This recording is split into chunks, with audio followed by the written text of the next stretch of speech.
Welcome to the program. In Nigeria, residents of Okuama-Ewu, Ughelli South local government area of Delta State have instituted a 200 billion naira suit against the Nigerian Army. Also, on the program today, we will be talking about Zimbabwe. On Thursday, marking its 44th independence anniversary amidst its many challenges. Welcome to the conversation. I am Dakbo Adigboye. Let's talk. Let's begin today's program, with stories or happenings in Nigeria, where we understand that residents of the Okuama-Ewu, Ughelli South local government area of Delta State have instituted a 200 billion naira lawsuit against the Nigerian Army at the Federal High Court, Warri, for condoning of their community, destroying their homes, dehumanization, and also accusing them of 17 military personnel without police investigation. And of course, to make sense of this on the program, I am joined by barrister Jide Ologun, a legal practitioner, who, of course, will be shedding some light to this. Thank you for your time, Barrister Ologun. You're welcome. It's my pleasure. Let's look at the legality of this move by some residents in that particular community. Of course, we understand that they have taken the government, the Nigerian Army, even the government, to court to seek some sort of redress, financial redress. What do you make of this? And legally, do they really have a case? Absolutely. Because if you look at Section 33 to 46 of the Nigerian Constitution 1999 as amended, it of course states out the fundamental human rights that you have, particularly in your country. And then you talk of the Universal Declaration of the Human Rights is there. And obviously, these rights have been breached by the perception of those suing the federal government right now, right to peaceful occupation of their community, to own property, dignity of life. And then we have precedents on matters like this. And I believe that the team of lawyers would have studied the precedents. If you look at the case of Odi in Bayelsa State, I think on the 20th of November 1999, the military invaded Odi as a kind of retaliation to some soldiers that were killed. It was a conflict within the society on the issue of indigenous right to resources and environmental protection, and some soldiers were killed. And that was during the tenure of Chief Olusegun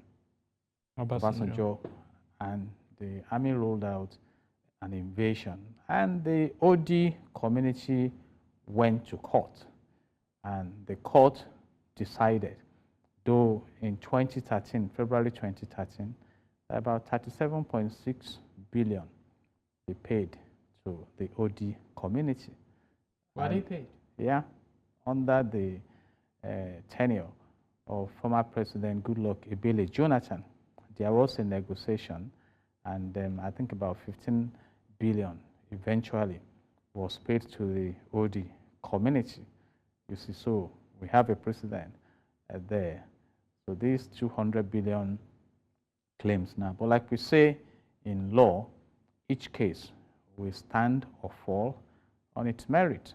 So it depends on how the court we approach this. But the issues we have are still with us, because basically the military's constitutional responsibility is to defend the territorial integrity of the nation, and not primarily to get involved in internal security, except when invited to so do.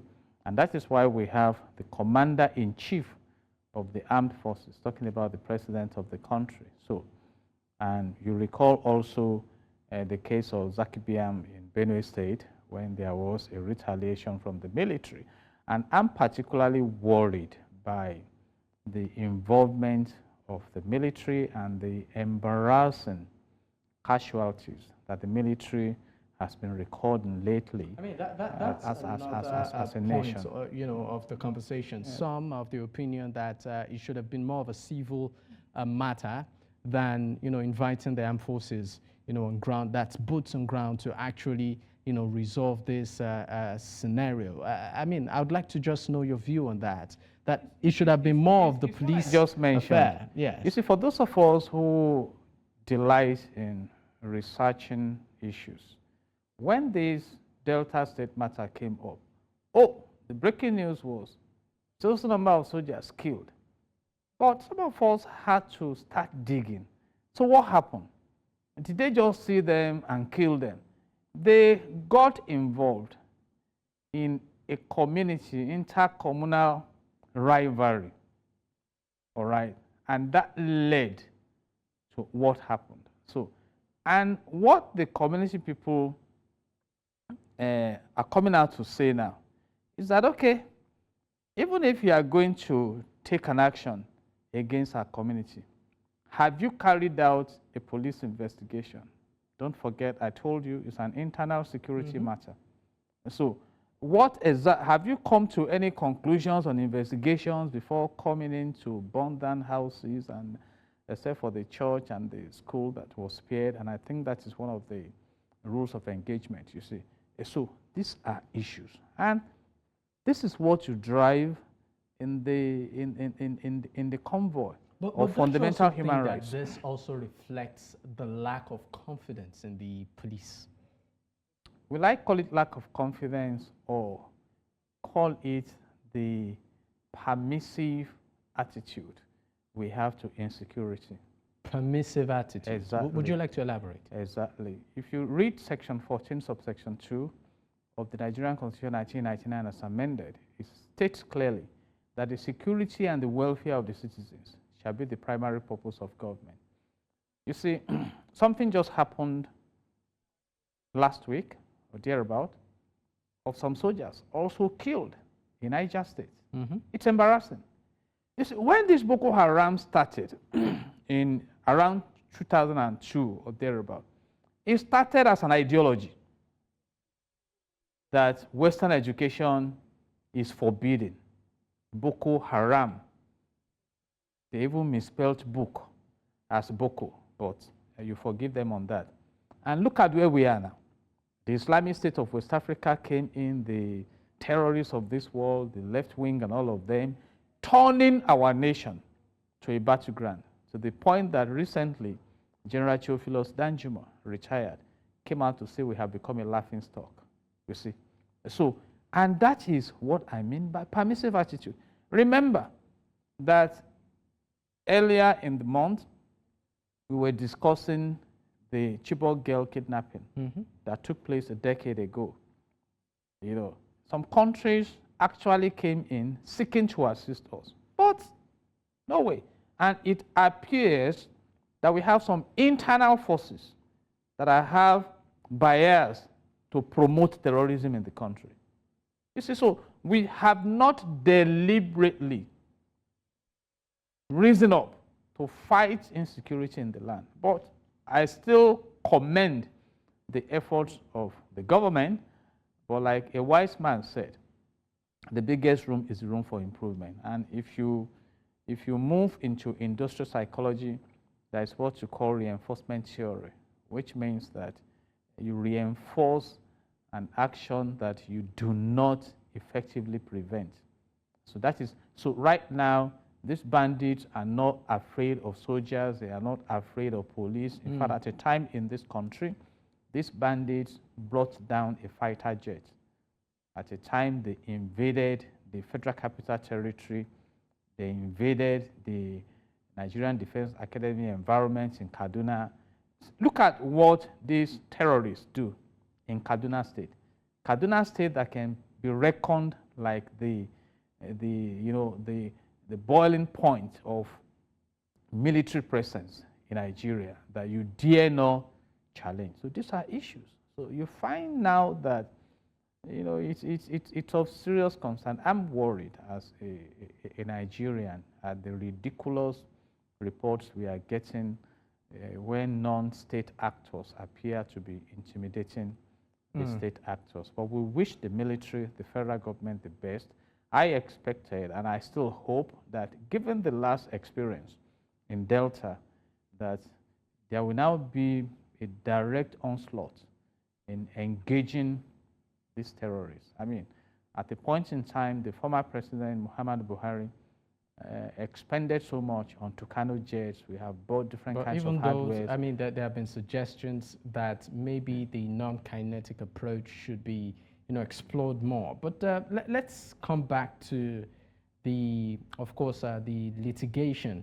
Now, the applicant's lawyers, we actually made an attempt to bring one of them on the program. He agreed to be on the conversation, but last minute we tried reaching him, he wasn't picking his call, and that's the person. I can understand. In fact, I also need to speak diplomatically. Yeah. Because so when it matters before the the so I mean that's in person of Chief.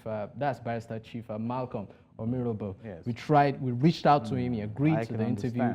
But I mean, we hope that if he picks up, he's a prominent stakeholder in the matter. So yes, but let's look at part of the statement or the reason. They said, according to them, a declaration of this honorable court that the respondents' accusation, media trial, and sentencing of the applicants and the residents of the Okuama community for the murder of 17 soldiers, which they have no hands in, on March 14th, without any police investigation or public inquiry indicting them for the crime without the following process of the law, is a flagrant violation of the applicant's rights. I would like to stop at that, and it goes on. Now, recently, the governor of the state said the residents of that community should have nothing to fear, that no one, who is innocent will fall prey or will be held against their will. At the end of the day, of course, justice will prevail. I want to put what is happening or what they're going through side by side, what the governor of the state said, side by side, this litigation too. What do you make of it? Under the Constitution, there's what you call presumption of innocence. Even when there are criminal allegations, you must prove the allegations beyond all reasonable doubt. And there are three major pillars in the criminal justice ecosystem. You have thorough investigation, and reference has been made to that. You have diligent prosecution, diligent, before a committed judiciary. You see, so you can, the perception now is that the military is taking a decision against the community. Recently, one of the traditional leaders in that community was invited by the military. He has been released. And the military said they are releasing him because so far so good, they've not come to a conclusion that he was complicit in it. That is it.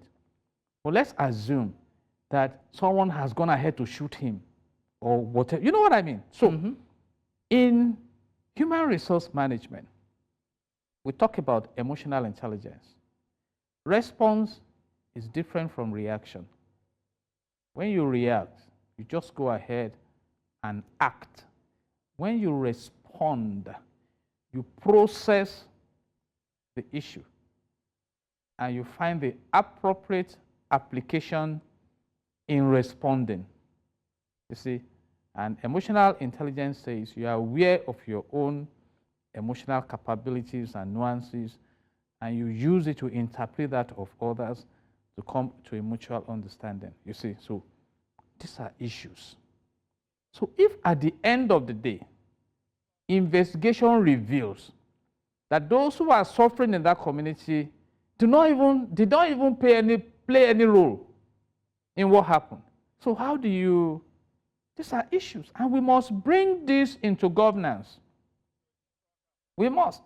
And that's why I took the time to bring in the president of OD community. Very similar case. Very similar case. And they went to court. So looking at this right now, should they, are you saying, or insinuating that if this case is pushed to some sort of logical conclusion, the residents who have taken the army to court will get some sort of justice? By virtue of Section 131 of the Evidence Act of Nigeria, if you come before the court seeking a relief and you are alluding to some facts, the burden of proof is on you to prove that those facts exist. So I leave that winning the case or losing the case to the team of lawyers. And that is why I said earlier, every case will rise or fall on the merits of the case. So going to court, even when you have the best of facts, is still subject to how you deploy your arsenals in court. So I don't want to preempt the court. I only brought a precedent for the purpose of learning that a similar case happened before. 1999, I think the invasion was on the 20th of November, 1999, and the community went to court. And the court decided in February 2013. So you can look at that should be about 4 years later. Years, yeah. And that is again another issue to consider in the Nigerian judicial interventions, except in electoral matters that are time-bound and things like that. So, and the court came to a conclusion that, okay, you have breached the fundamental human rights of the community. You've gone to oppress them, paid them 37.6 billion. I can't remember now how much the community claimed. And the government had to sit down with the community leaders to arrive at, I think, 15 billion naira as amicable settlement, because that also is a possibility. Even though when that payment was made, the chairman of that committee was kidnapped. I don't know for what purpose. You know, when money comes different kinds of stories, but he was later released. So, and that is what will help you in engaging emotional intelligence. Emotional intelligence means you dig deep, you look into the past, you scan around. Can be done, you know, because let me just paint the average scenario right now. It seems like the military, that's that aspect of our security, seems pretty much untouchable. Let me put it that way. We've seen cases where even with civil interaction, a soldier is walking past, a civilian, and then next day, I don't want trouble, is an army officer, right? There seems to be this, will I call it, fear of that crop of persons. And even when, you know, there are issues that can be resolved through conversations, they say, you know what, since they are soldiers, just give them time to vent, and then you come back to the table. Why does it appear that that particular segment or sector of the security forces, why is there a perception that makes a lot of people feel they're above the law? You know, the law that governs you and I, the average, in their words, bloody civilians. They are not above the law. Why do you think? But that seems to be the matter of mindset. Perception. I just brought in the case of Odi. But let me tell you, given the training you go through as a military officer, you are expected to have an upper hand in handling rough situations. They are not trained to be civil. That is the truth. So is that an excuse? That does not make them above the law. But like I said, when the only tool a carpenter has is the hammer, every job is like a nail that you hit on the head. So by virtue of training, and perhaps in our own environment here, and let me say, by the grace of God, I'm a chief superintendent of police. Even the police training gives you an edge over some civil matters. And that is, I'm bringing in some of my investigative skills now into responding to the issues we are discussing here now. You see, so those are issues. By virtue of training and by virtue of the kind of society we found ourselves, it may not be the same in another society. For instance, in the United States of America, the recognition accorded to the military is outstanding. Even at the airport, the privileges they enjoy and things like that, you know. And so that is a global issue. That's a global issue. So, but then, in cases like this, when civilians are bold to say, we go to court, Section 5 of the Nigerian Constitution 1999 as amended, vests the president with the executive powers to preside over the affairs of the country. He is the commander-in-chief of the armed forces.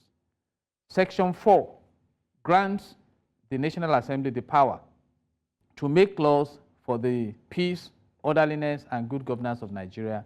Section 6 empowers the judiciary to interpret the laws.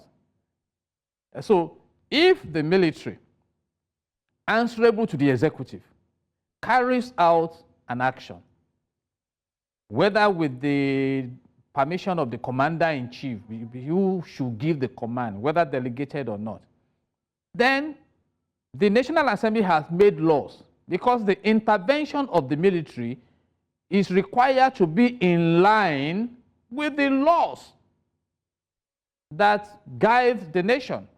And it's these laws now that will give those who want to go to Section 6, to judiciary, for interpretation.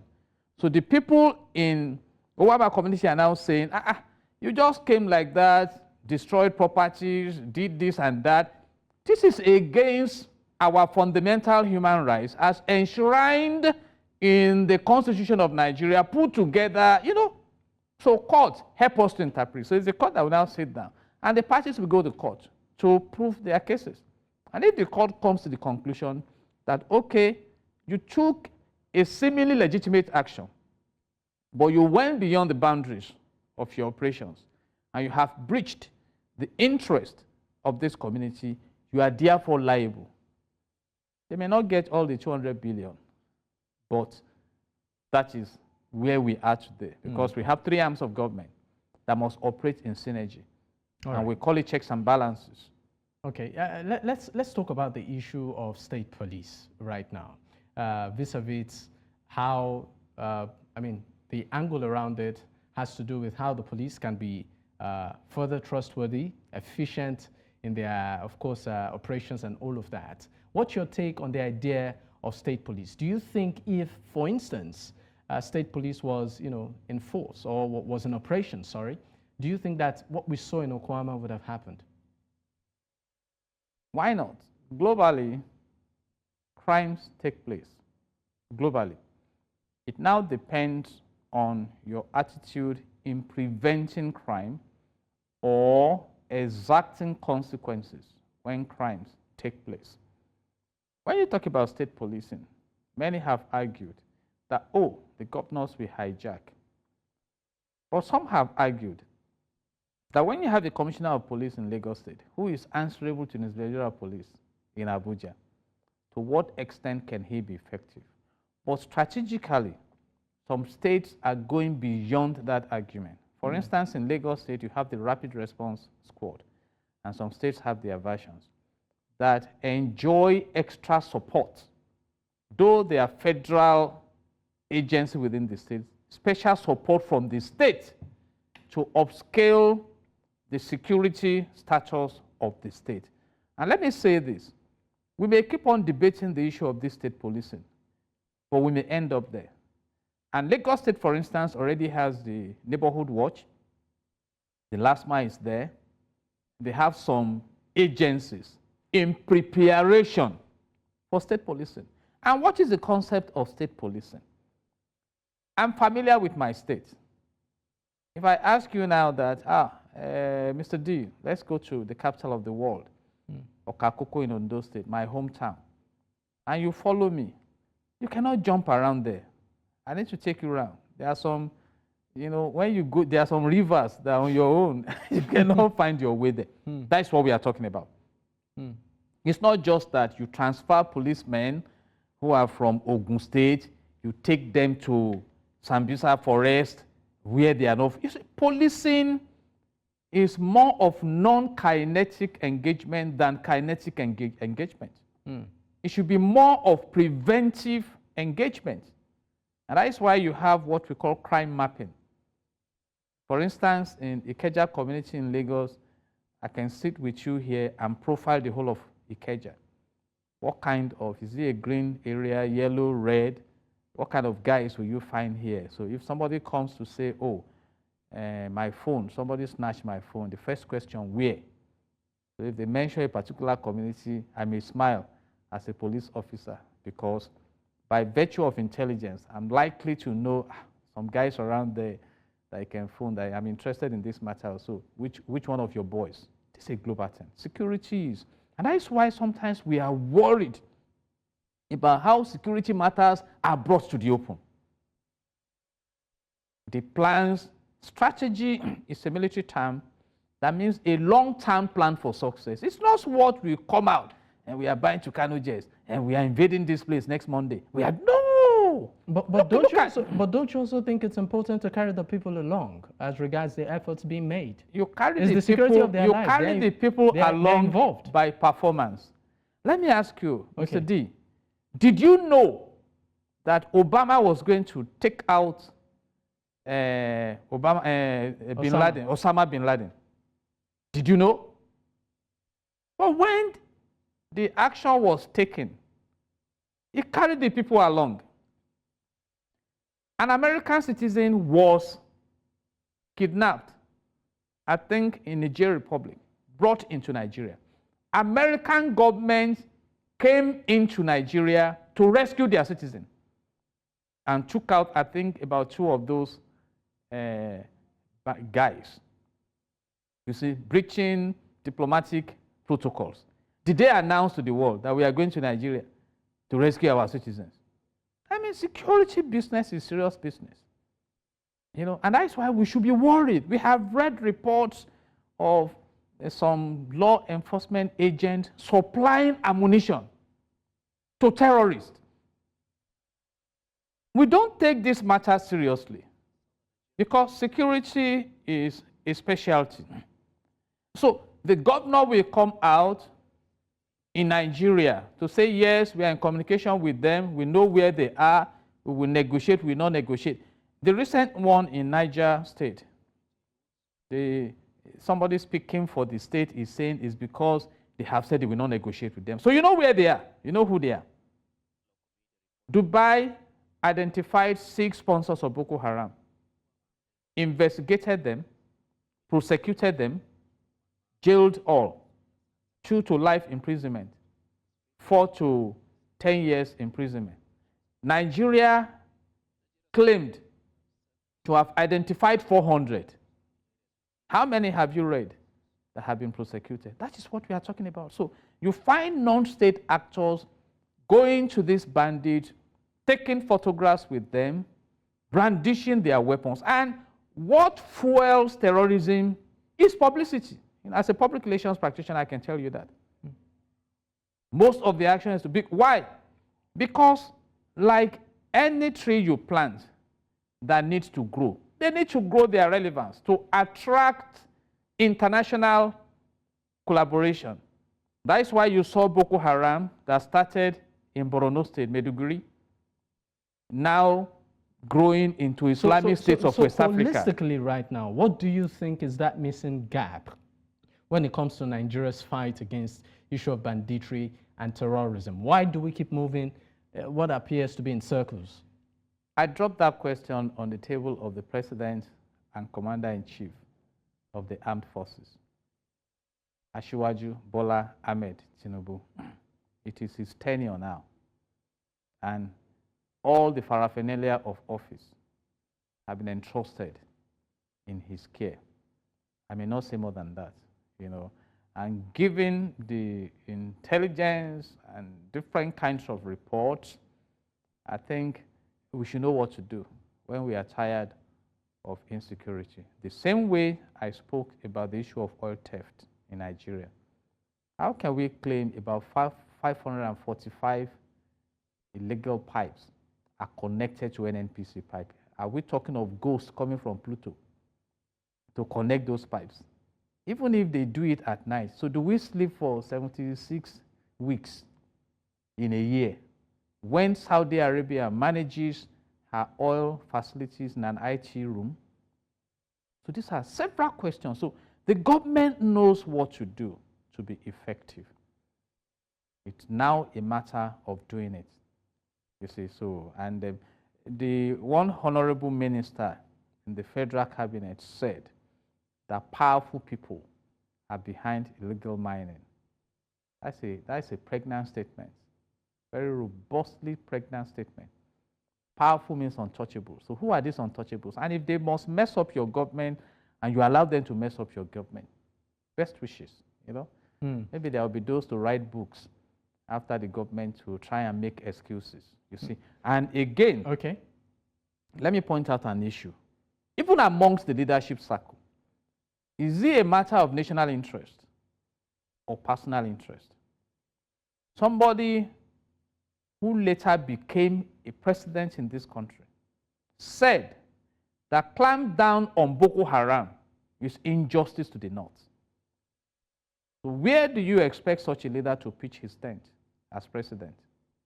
You said someone who eventually became president in Nigeria said in 2013, Google it, that clamp down on Boko Haram is injustice to the North. What if it was taken out of context?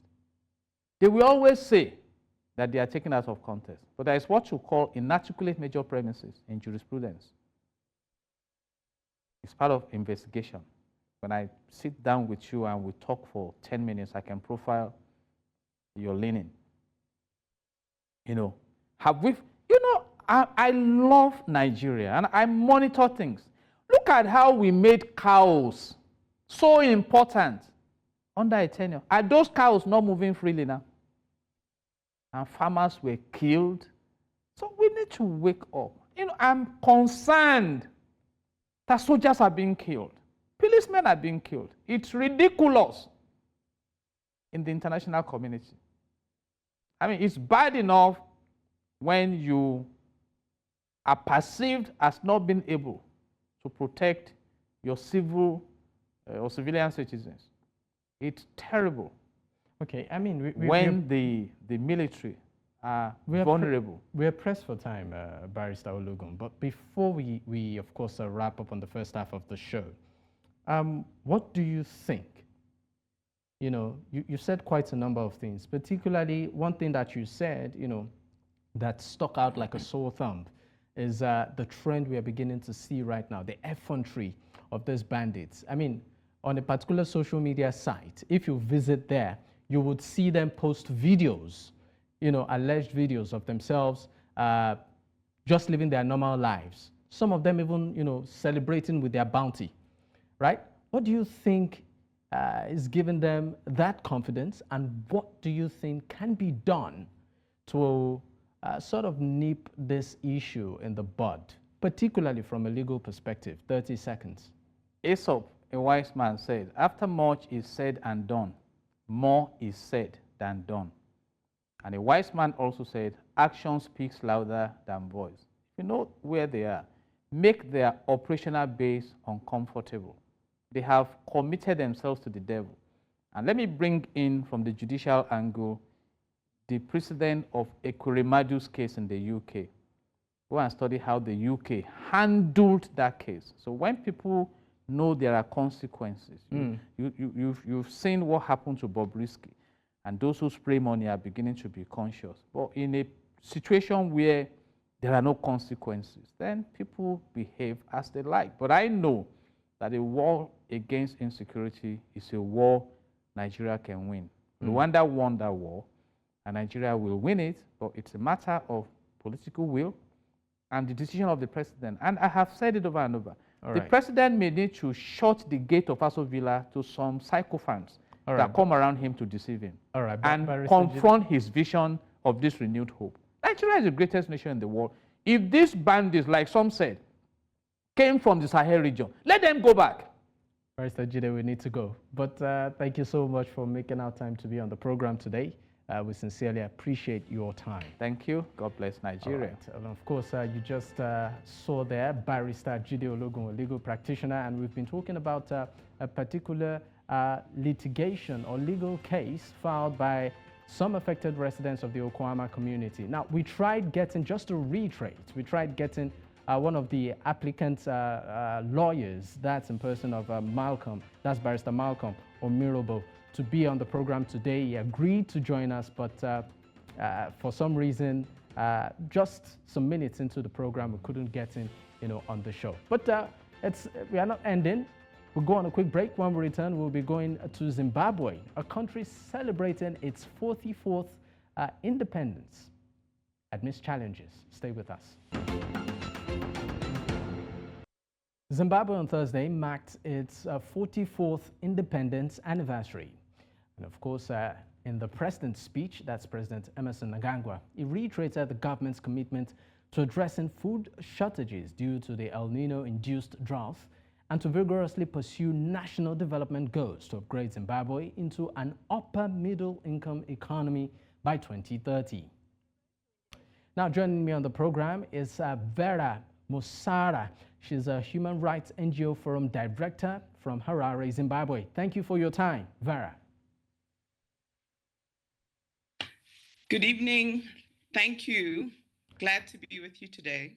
All right, Vera, great to also have you join me on the program. Now, let me pick an excerpt of the speech, or part of what the president did say in celebration of the country's, of course, independence. In the words of the president, he said, "The freedom we enjoy today is priceless and irreversible. On this special day, let us once again make a pledge and promise to stand firm and resolute in defense of our rich liberation heritage." Now, the values that saw us attain freedom, territorial integrity, sovereignty, and independence must be promoted for the realization of Vision 2030. My first question to you, is there really much to celebrate, as regards this year's independence? Thank you for that, Dapo. Yes, I do think that as the NGO Forum, we did recognize that there are things to celebrate. As you can imagine, we recognize the importance of independence, that day itself. We recognize the importance of the role that was played in the past to secure the country independence. So we did, in many ways, join others in recognizing the sacrifices that had to be made to allow the country to mark this day on the 18th of April. And recognize how important it is and how in many ways set the foundation for Zimbabwe to be able to gain true freedoms for citizens at large. So yes, Dapo, I know, some people might say it's not yet Uhuru, and that's, a famous statement across the African continent that continues to be used time and time again. But at the forum, we felt that it was imperative to first recognize the sacrifices that were made, and the fact that government does recognize the need for unity and peace in the country, given the country's history around human rights violations and issues, to see that without unity, peace, there will be no development, and the country might not be able to achieve its vision towards 2030. So yes, we did see the importance of the theme and the statement to say that we need to work together as a country to attain unity, peace, and ultimately development. I mean, let's streamline this conversation right now to the economy, which of course is the lifeline of an average Zimbabwean, right? From the strength of its currency to the purchasing power to the living standards.